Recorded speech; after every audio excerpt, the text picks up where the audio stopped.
and privileged to introduce our next researcher who's going to lead us through her presentation. Her expertise and passion has led our coaching efforts in the creation of the Coaching Essentials here in Michigan.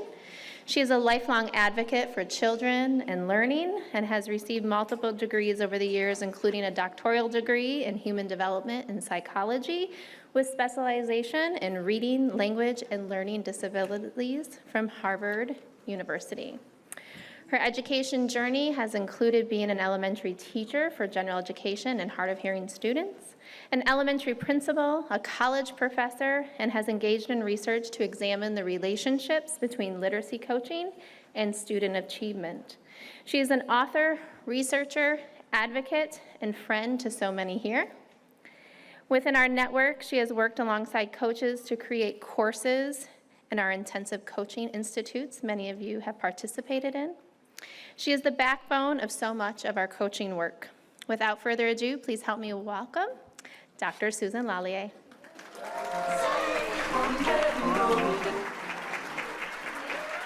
Well, it certainly is my pleasure to be here. I was so sad last year to have to participate virtually. And I think the biggest aha I have is that I'm still short.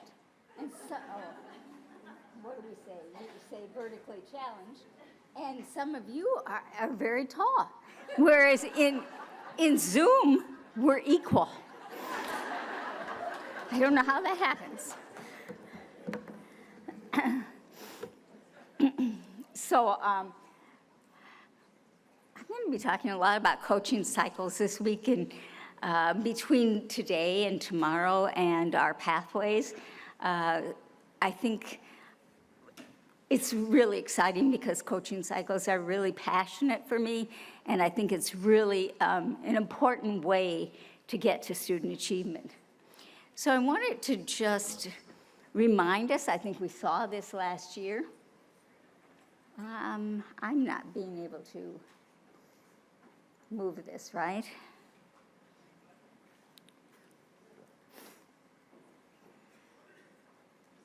Okay.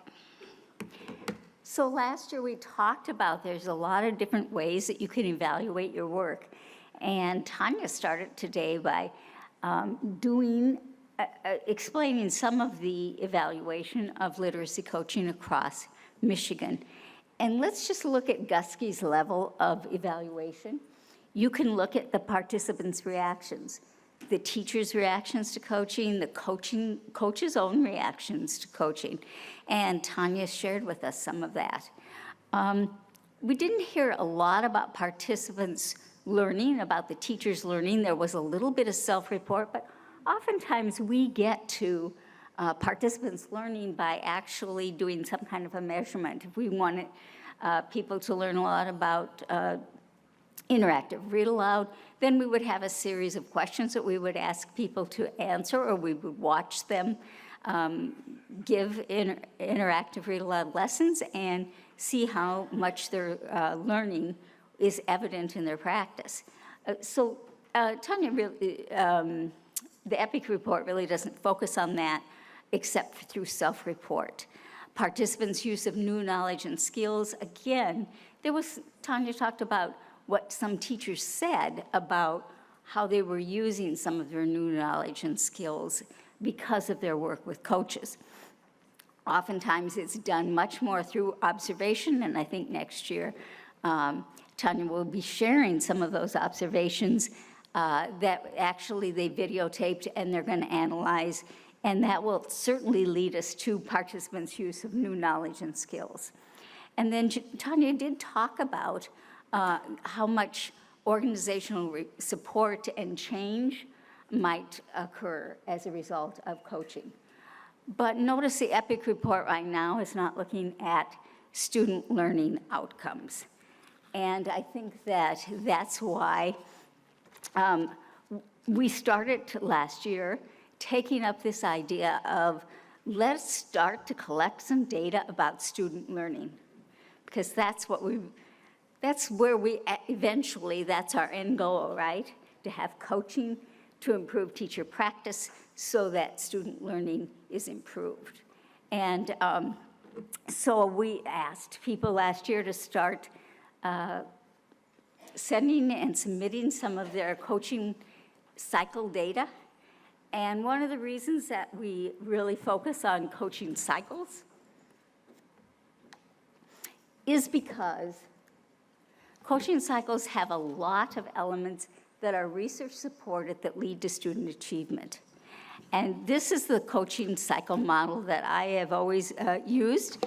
It involves the critical elements of a coaching cycle. You may have a different model in your district that you share with teachers, but basically, I feel that the whole essence of coaching cycles is the conferencing, the conversations you have with teachers in order to set goals, in order to co-plan, in order to talk about what happened after you implemented something. So, and when you're implementing, there's all those different ways that you can do it. You can, the coach can model, you can co-teach, the teacher can teach and you can observe, and you do this iteratively over the course of 4, 6, 8 weeks in a coaching cycle. And typically we say, why are we spending all of this time?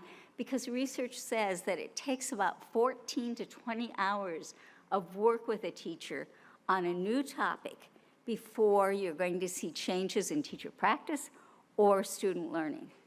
So how are you going to get those 14 to 20 hours of work with a teacher?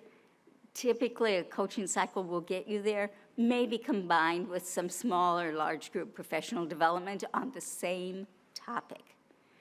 And so this is why I'm such an advocate of getting to the point after your first semester, or if you're through your first year and you haven't done a lot of coaching cycles, now is the time to start really thinking about them, because they give you that duration, that sustained time with a teacher, and it's one-on-one teaching, one-on-one coaching.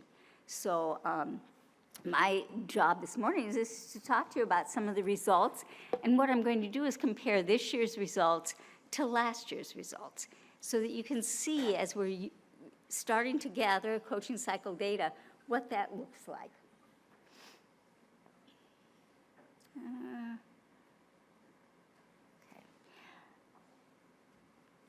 Last year, Annie and I did a lot of courses on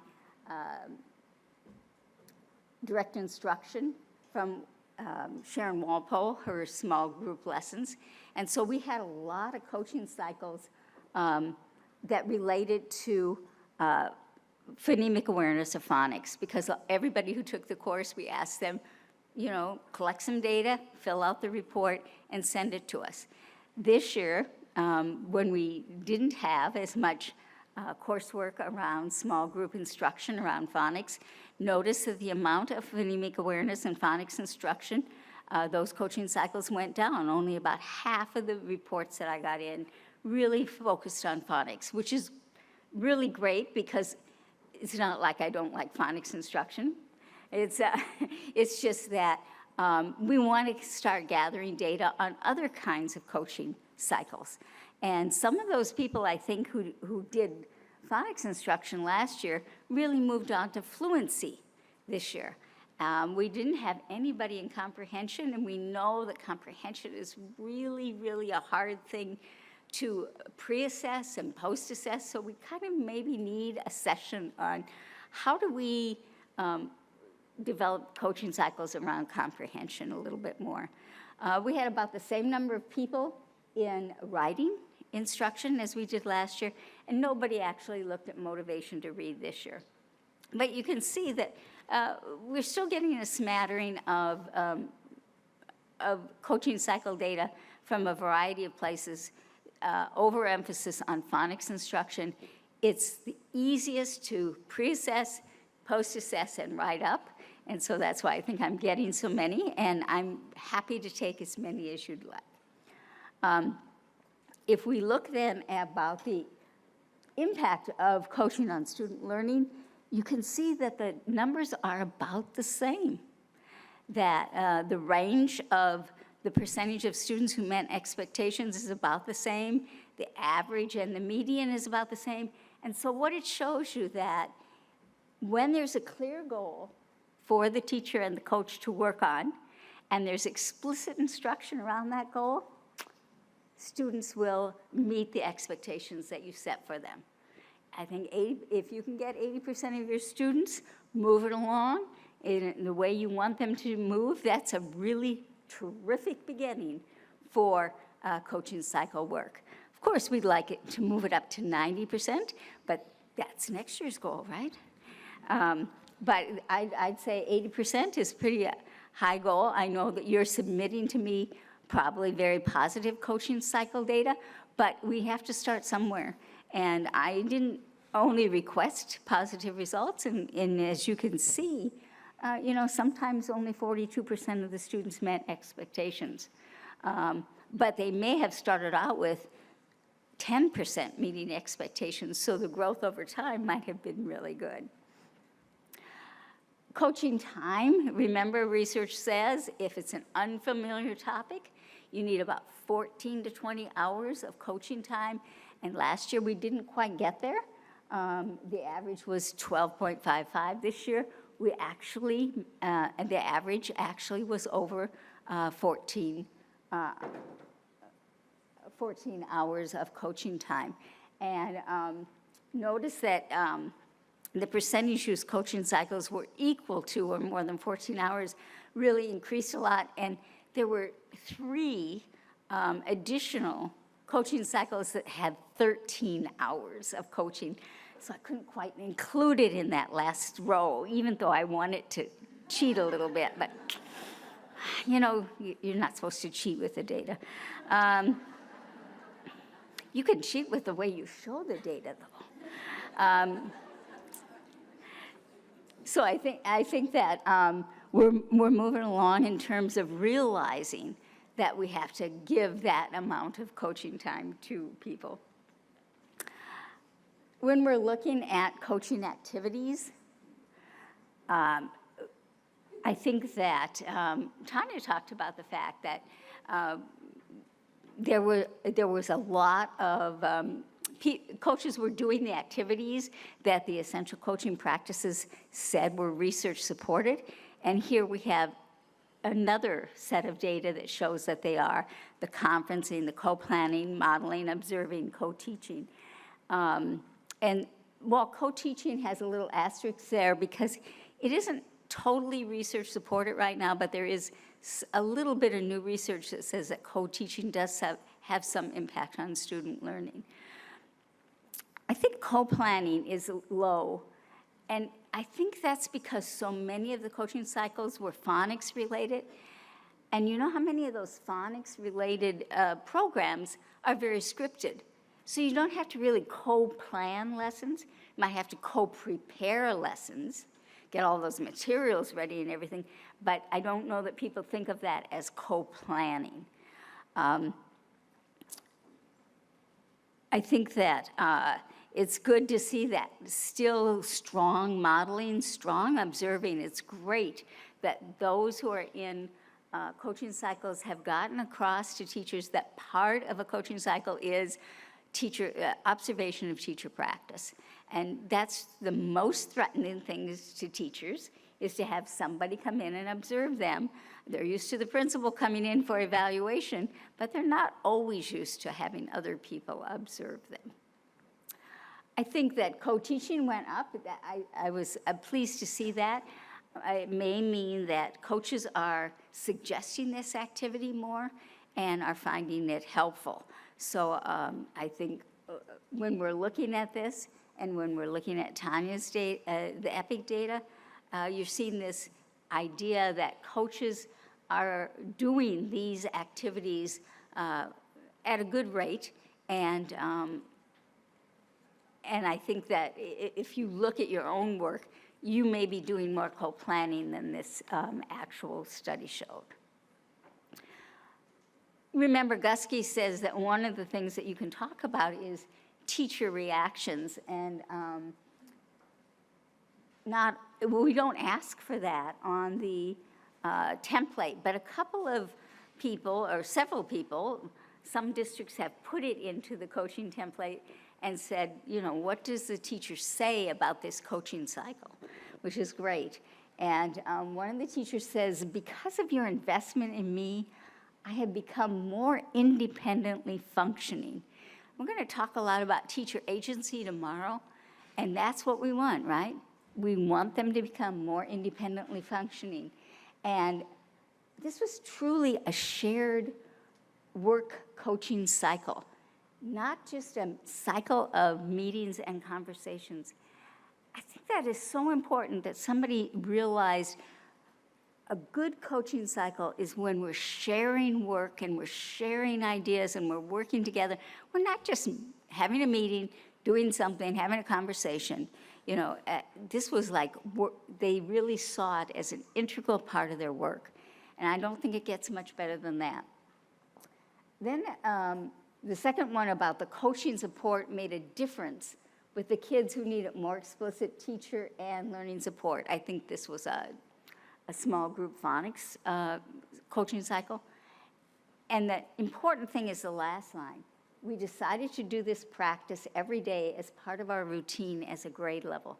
So they hadn't had this systematic phonics instruction. They tried it with a coach, and the team decided, okay, this works for this 6 to 8 to 10 weeks.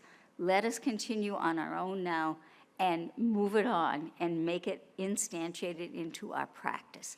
And that's what we really want. We want to see those the things that are done in the coaching cycles become instantiated in the practice. I wanted to share just a little bit with you about how expectations were stated.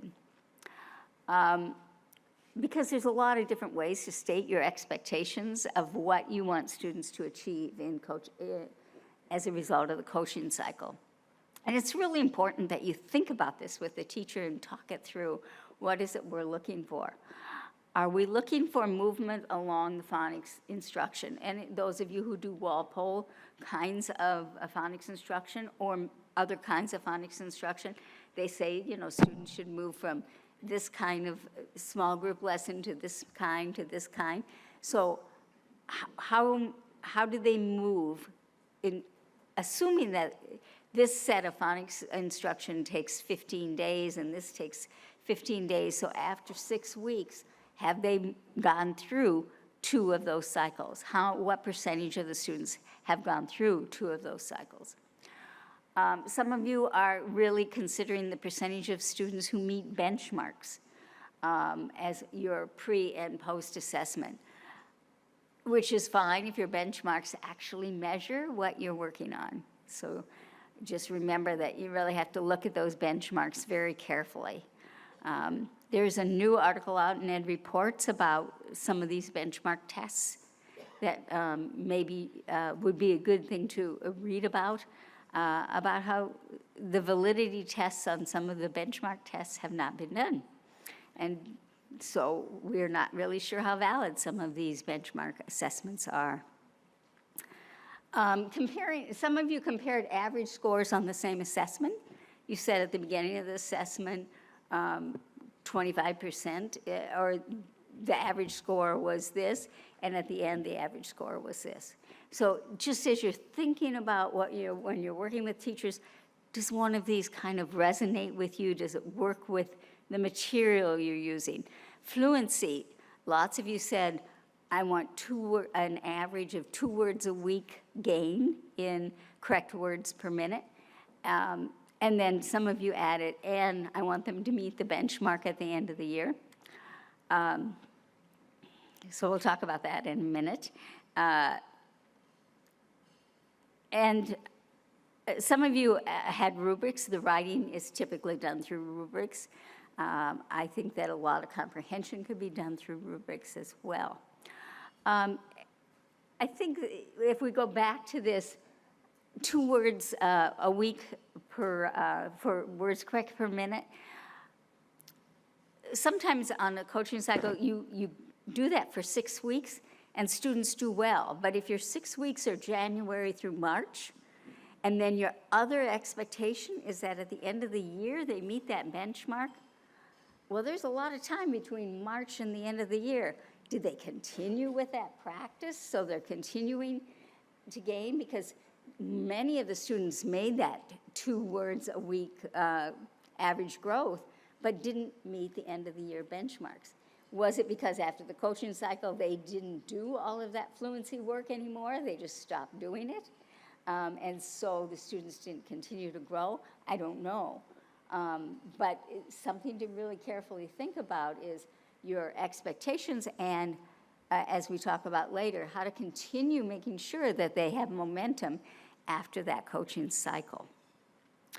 Some of you talk about students, we want students to be secure. They didn't make progress, but they were secure at the time of the pre-assessment, so we weren't really expecting progress. I didn't know what secure meant. So if you're thinking about saying they're secure, you really need to, even in your discussions with teachers, right, is to say, okay, are we agreed that secure means here? Is this what the school has said is secure for grade 2 in this area? And even if they stay secure, because the chain, they're secure according to the end of the year thing, but they can still make progress, right? Even if they start off really good, you want to make sure that each student is still making progress, and that you're finally, that your goal isn't so general, like every student will make progress. Like, what does that mean? What does progress really mean? So the reason I'm sharing some of these expectations with you different ways is for you to start thinking about, okay, how are we going to compare our students when we start with them to when we end? What kind of measures are we going to use? And we just want to be really clear what we're looking for. Actually, one of your colleagues just did such a very interesting and really researchy thing that I just have to share it and think about this. All of the teachers participated in a small group professional learning. And then she said, she worked with, there were 4 classrooms. She worked with 2 of the teachers with individual coaching, and she worked with, and the other 2 teachers did not have individual coaching. And then she wanted to compare the student progress for those who had been in the small group, professional learning only, with those who had had small group professional learning and individual coaching. So this is kind of like, is that really helpful to us to have individual coaching, or is small group professional learning sufficient? And look at this. Now, those people, classes 3 and 4, who had that small group professional learning only, those students made progress. You know, that small group professional learning is helpful. You learn something, you can implement it, you can talk about it. And they went from 41% meeting expectations to 76% or 70%. This was on whole word reading. Say that 3 times. Yeah. See, I'm not the only one who stumbles over whole word reading. Classes 1 and 2 were the ones where she gave individual coaching. And notice all those students started at about the same place. About 40, somewhere 40 to 45% made progress. But those who had individual coaching, they were up in that 80, almost to 90%, meeting expectations. So it just was such a wonderful way of showing the value of individual coaching over just small group coaching on its own. But don't negate the possible benefits of small group coaching either. But I didn't ask the person who I think is here if I could share her name, but I was most impressed with this comparison way of doing the work. Something others of you can do too. Because when you're working with teams as a coach, not everybody on the team is going to want individual coaching. And so, you know, you can be a little bit assured through this and some other work that is done nationally, that your small group coaching with the team is probably, if it's very focused and intentional, can be successful. The students will be successful.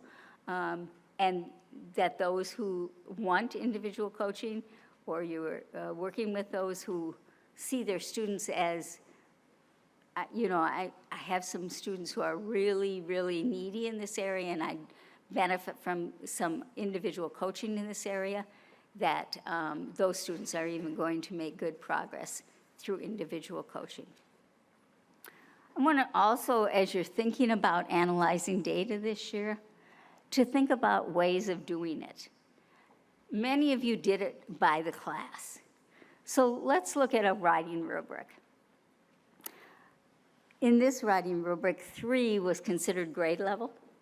So if you got a 3 or a 4, you either met or exceeded expectations. And you can see at the beginning of the year, there were about 10 students who met or exceeded and about 10 who didn't. But by the final, about 85% met or exceeded. So just talk for maybe 1 minute with your partners about, if this was the data you saw and you were talking with teachers, what do you think your next steps in this writing rubric work might be? So the teacher says, okay, we've done a coaching cycle around it. This is the data we have. Where do I go next in writing instruction? With whom do I focus? That kind of thing. So take about a minute, turn to your partner and say, what would the next steps include? So most of you, I would assume, said, I'm going to look at those 3 students who are still at level 2. I'm going to look at the rubric. I'm going to see if there are certain parts of that rubric that are really problematic for them. And that's what I'm going to work with a small group of those 3 students. So if you analyze by class, that's kind of the data that you get and the kinds of thinking that you can do afterward. But what would happen if you analyzed it by student then? If you said, well, those who scored 4s, 3 of those students had a 4. 4 of those students had a 4 at the beginning and 3 maintained it, as well as 2 students who moved up from 3 to 4. Remember, 3 is meets, 4 is exceeds, so you've got 5 students exceeding. At the level 3, 1 student moved from 4 to 3. 3 students stayed the same, and 8 students moved up from 2 to 3 with intentional coaching and teaching. If you look at those 3 that you are already going to look at, 1 student moved from 3 to 2, 1 student stayed at 2, and 1 moved up. So now turn to your partner and say, what would the next steps include if you had analyzed by student?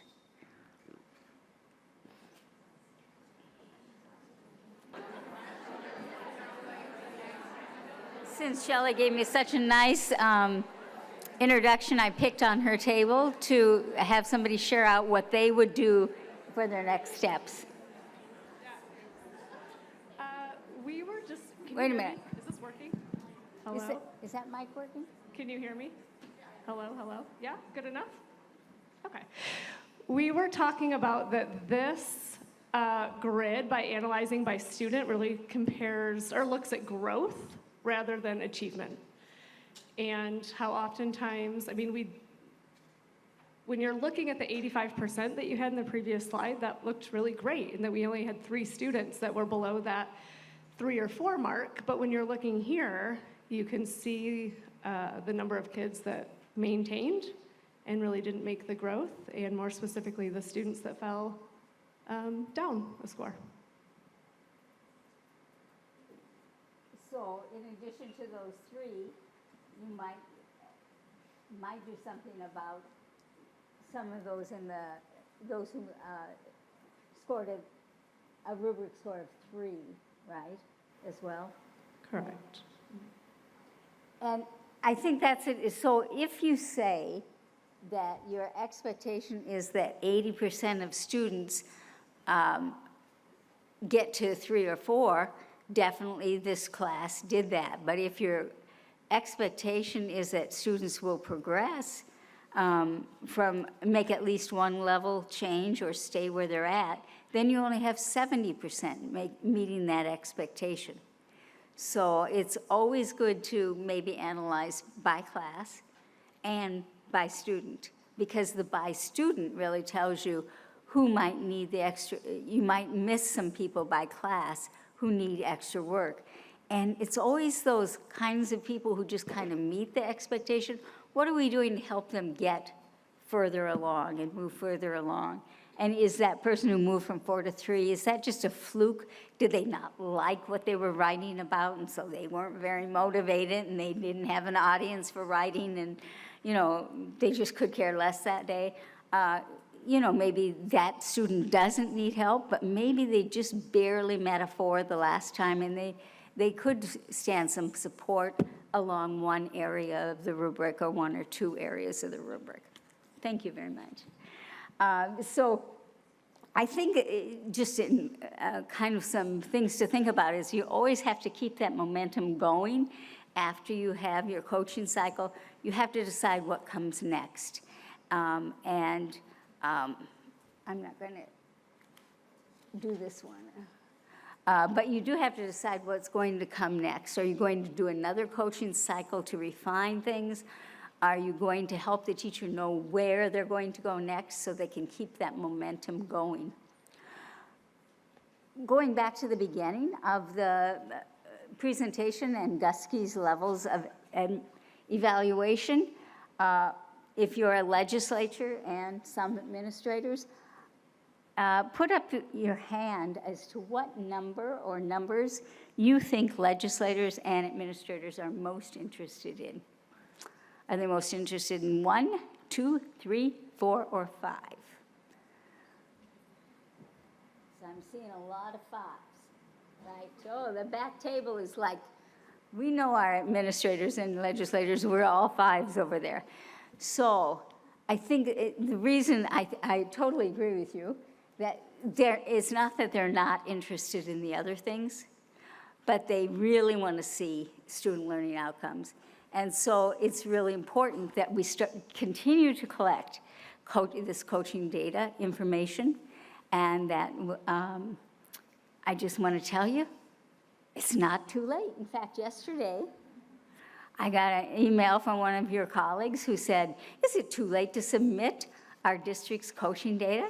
And there were like 10 or 12 different reports, and I said, it is absolutely not too late. Today is the perfect day.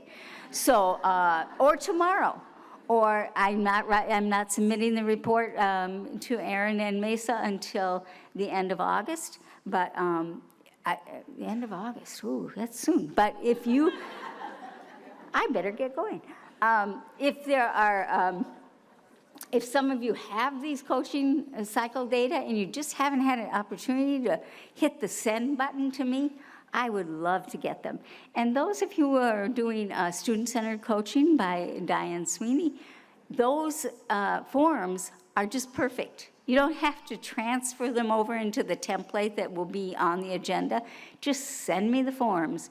And I think, Shelley, did you modify the form to put in the coaching hours? One really good modification on that form was that Shelley took, added a section, and maybe we can encourage her to share that with us, where it says, what coaching activity did you do? How much time did you spend on it? And so that number of hours is right there on the student-centered form. So that might be something you want to add so that you can see how much coaching you actually did and what kinds of coaching you actually did.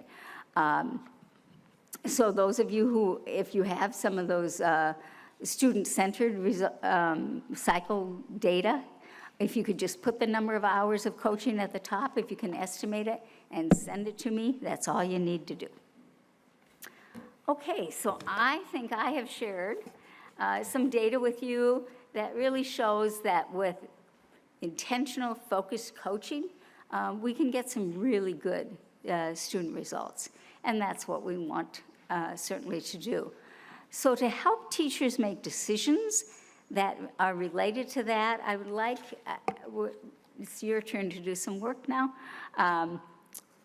At your tables, I think you got a form that says supporting teacher decision-making.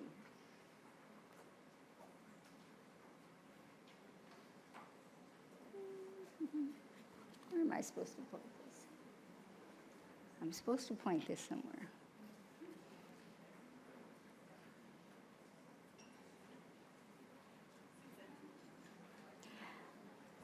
Yes.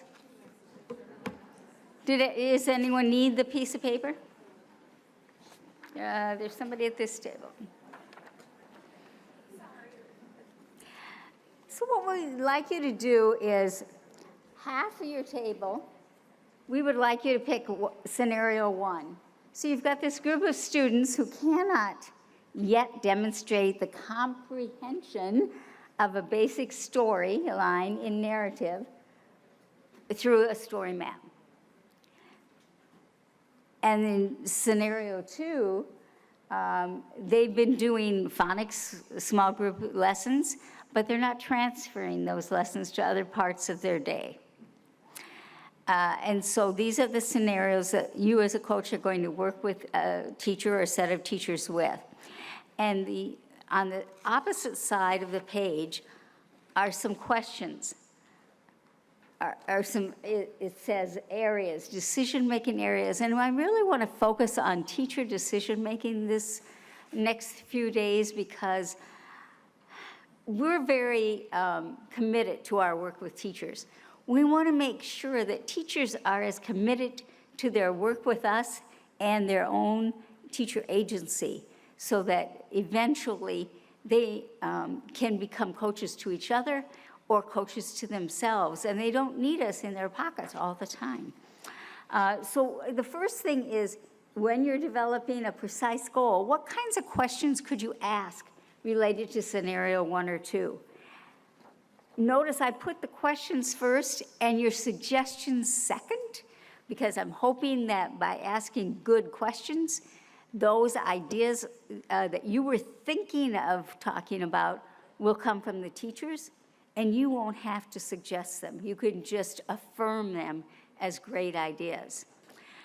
So for each of these categories, as much as time as you have with your half of the table, what kinds of questions might you ask them about the expectation level? How do they want to measure the expectation for comprehension for students to writing tasks outside of small group instruction?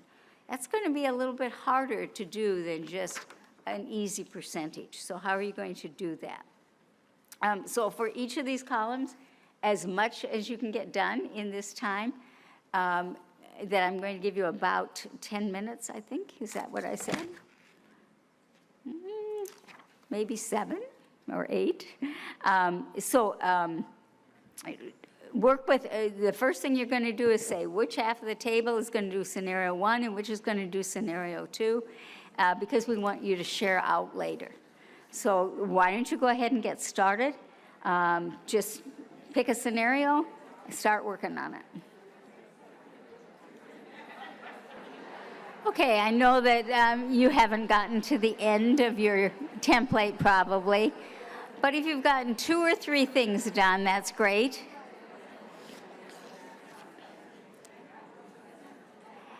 And so what I'd like you to do now is just take a few minutes to at least share with the other side of the table what you have talked about, especially in terms of teacher questions. So if the group that did scenario 1 wants to go first and just share for about 2 or 3 minutes and then switch over so the other group can share. It's just to give you some ideas, get your mind going as you're thinking about the year to come. This might be a perfect coaching tool for you to think about before you start your work with teachers, to say, okay, we know we're going to work around this. now, before I go in and we start setting some goals, what are some of these questions that I can ask?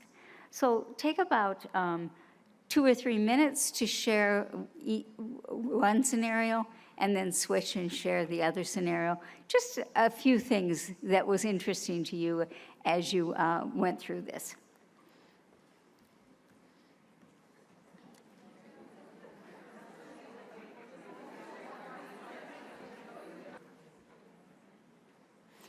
So as I was going around, I saw that many of you were talking about the first 3 elements were maybe the most difficult to really focus in on with your teacher, about having that precise goal. What exactly should we be working on together? Why? Where do we think? You know, the why has that initial assessment data, or I just know my students aren't doing well here. Okay, what kind of an assessment can we do to either show that you're right, they're not doing well, or do you already have that data? Did you already collect a lot of story maps that are halfway filled, that don't really have the right things in the right places? Or in terms of the writing thing, are you seeing, well, we just focused a lot on digraphs and blends, and when they're writing, I'm not seeing that transfer into digraphs and blends. I've examined these writing samples, and this is what I found. Now, if they don't have that data, then that's something you can collect. Well, let's look and let's do a story map on this story and not give them much support, and see, or give them the normal support that you would normally give, and let's see how they do. Let's see where they need. Maybe there's just certain sections of that story map that you really need to work on as a coach-teacher team. Maybe you don't need to work on characters and setting. What maybe is problematic is enough order to those events, or that you have something called the author's message at the end, and nobody's doing that because you haven't taught what an author's message really is. You might have said, oh, the author's message is this in this story. That's not like teaching a strategy for figuring out author's message, right? Author's purpose, and what's the difference between those kinds of things. So I think these first 3, and then setting the expectation level. Do you expect all of your students to be able to do this? Do you expect 85% of your students to be able to do whatever it is? Or do you expect certain groups of students to make progress in terms of certain boxes on the story map? And in terms of the writing, you know, what are you going to analyze at the end? Are you going to analyze what they're transferring based on what you've already taught, as opposed to just looking globally and saying they have problems here and here and here? Let's make sure that we're assessing on what you actually have been teaching. So those first 3, I think, are really the key things for helping teachers really start off with an intentional plan for you. And then almost everybody, for determining the role of the coach, had these great questions about how would you like me to participate with you? Sometimes with teachers, you have to list out all the different ways and have some teacher input into that. And certainly analyzing post-instruction, many of you had, what do you see in this data? But also sometimes you as a coach have to model that first. And then always, what are we going to do next? How are we going to keep this momentum going so that students are continuing to make progress in this area? We're not going to stop doing story maps just because the coaching cycle is done. We're not going to stop looking at students' progress in their independent writing just because the coaching cycle is done. What are we going to do? What are you as a teacher going to do? When are we going to look at a next set of student writing samples or a next step of story maps? So maybe I'm not going to see you for 3 or 4 weeks, but I'm going to stop in and we're going to look at another set of data and analyze where students are. So I'm hoping that you found this exercise to get you thinking a little bit more about asking good teacher questions, as you work with teachers, and to help you remember some of the key things that you want to do as you start your coaching cycles, whether they be mini coaching cycles or really long coaching cycles, depending on the nature of the work that needs to be done. Just always really keep thinking about what is it that the teacher already knows. I think Emily, I think, was saying that teachers sometimes don't know what they know when they talk about formative assessments. Emily was saying, this teacher says, I don't do any formative assessments. And Emily asked her, well, what do you do? Tell me what it looks like in your classroom. It turns out this teacher was doing formative assessments very well, was collecting some initial data, but the teacher didn't use that term for it and didn't know that that was a term, and so was feeling like I'm not really doing what is expected of me. But so sometimes these questions, this question about what does that look like in your classroom is such a powerful question. Or can you tell me, what are you thinking when you hear the word shared reading, or when you hear this word, what does that mean to you? So that you get that shared understanding, and so that teachers kind of really can answer what things are like in the classroom if you haven't been in there to observe yet. And it's also a really good way to get into classrooms to observe, like, tell me what it looks like. I'd love to come and see it as well. Now that you've told me, I know what I'm going to come in to observe.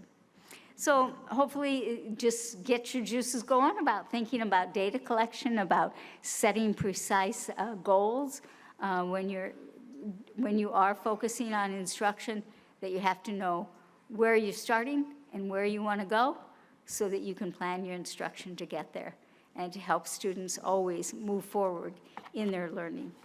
So thank you. I think, Erin, are we ready for a 10-minute break or a 5-minute break? No, Erin says, forget it.